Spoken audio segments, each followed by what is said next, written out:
starting my first GED class, I am now myself a continuing education teacher, planting seeds in the community that help cultivate my own future. Teachers are role models, our bridges, our community leaders. They are not textbooks that can easily be substituted or replaced. That's why I will always stand in solidarity with teachers, no matter the outcome, because teaching matters.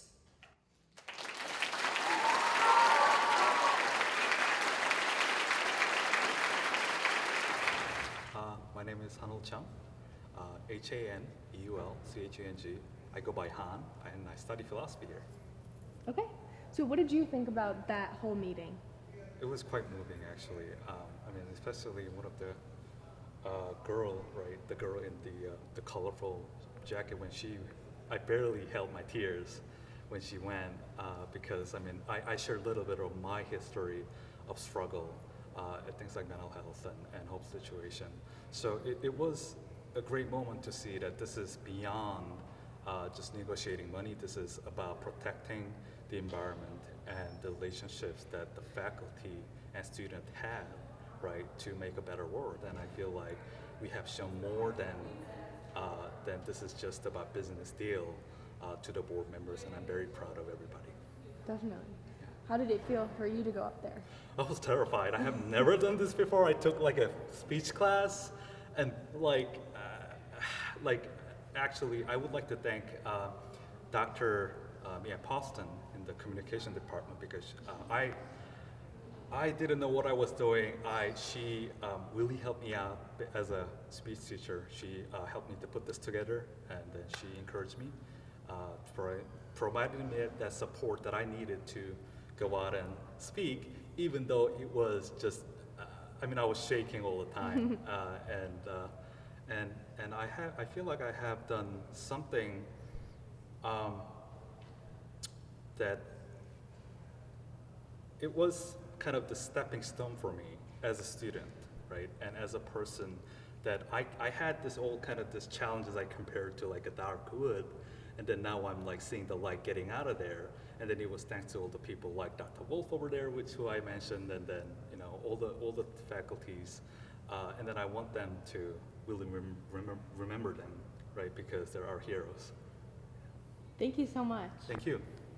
Page, I'd like to say a few words about the faculty here tonight, so here goes. First, I would have never received my undergraduate degree, let alone my PhD, if it were not for the faculty at COD. Many of my friends from growing up never finished college, many worked dead-end jobs, some were even in prison. This would have been my fate if it were not for the faculty here at COD. There were entire months of high school when I didn't show up at all. As you may imagine, my basic academic skills were a little bit lacking. I struggled especially with writing. It was a miracle to everyone when I graduated from high school. Several high school teachers told me I shouldn't even waste my time going to college. One said, literally, you should dig ditches for a living. I'm here today because of my professors at COD. Not only did they provide me with excellent instruction in the classroom, they took me seriously and believed in me. They challenged me, as all good teachers do, but they also guided me and supported me. I can never thank them enough. I owe this institution a debt that I can never repay. By the way, I got my PhD at Yale, and I turned down a number of offers to come here. Second, I work with the best group of teachers on the planet, no exaggeration. I've read stacks of books and articles on teaching and learning over the years. I've participated in numerous study groups dedicated to teaching and learning at various institutions. However, I've learned far more from my colleagues here at COD than I've learned from all these other sources combined. COD faculty talk about teaching all the time, and they never stop asking one another questions like these. How do you make sure that your students do the assigned reading? How do you make sure that they get out of the reading what you want them to get out of it? What kind of homework do you assign? How do you know if they're really learning anything from the homework? What are your exams like? How do you know if they're effective? How do you get your students to participate in class? How do you know if your students are really engaged? How do you build their confidence? How do you encourage them? We talk about these questions non-stop. And the answers would amaze you. It's not uncommon for a COD professor to answer one of these questions like these. I hear it all the time from my colleagues. Well, first I did X, but that didn't work out so well. So then I did Y, and that was kind of effective. But then Z was even more effective, but I might even try this new thing, A, next semester. What about you? What do you do? The thing is, all the answers I've heard from COD faculty from A to Z have been really very good, and many of them have been truly excellent. What amazes me is that so many faculty here are thinking about so many different aspects of their courses all the time, that they keep trying new things, that they study the effectiveness of their efforts carefully, and that they keep fine-tuning their craft in the light of the results. I've honestly never seen anything like it at any other college I've been to or even heard of. Not only that, but they're just so good at it.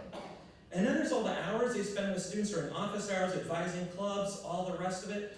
And the very best part of it is I've seen my colleagues' faces light up all the time when they talk about how they know they've reached a student and changed their life.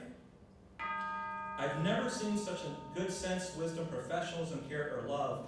I didn't know the meaning of teaching until I arrived here. I didn't know the meaning of service, and I honestly thank Jesus Christ every day that he placed me here with these great faculty.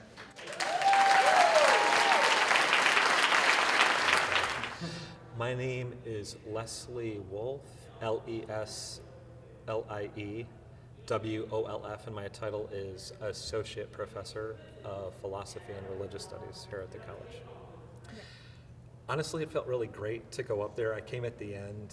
There were already so many people, so many students, community members, faculty, who had made really moving statements, but it felt really good to go out there. And really, the only point I was trying to make, I only had 3 minutes. I wish I had 3 hours, but I had 3 minutes.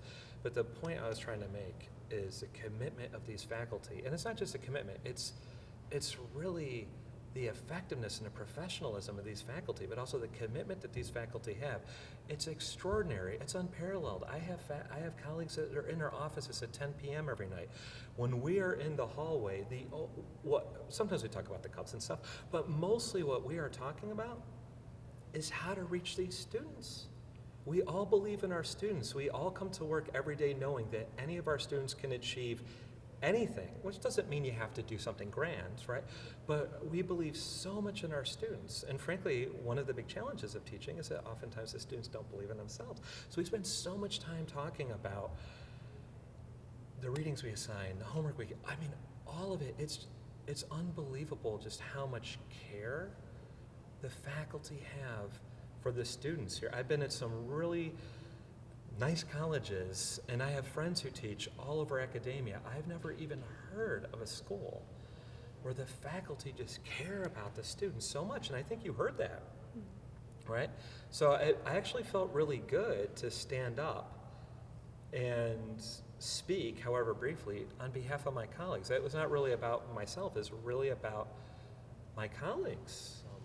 And to be honest with you, money is the last thing that comes up.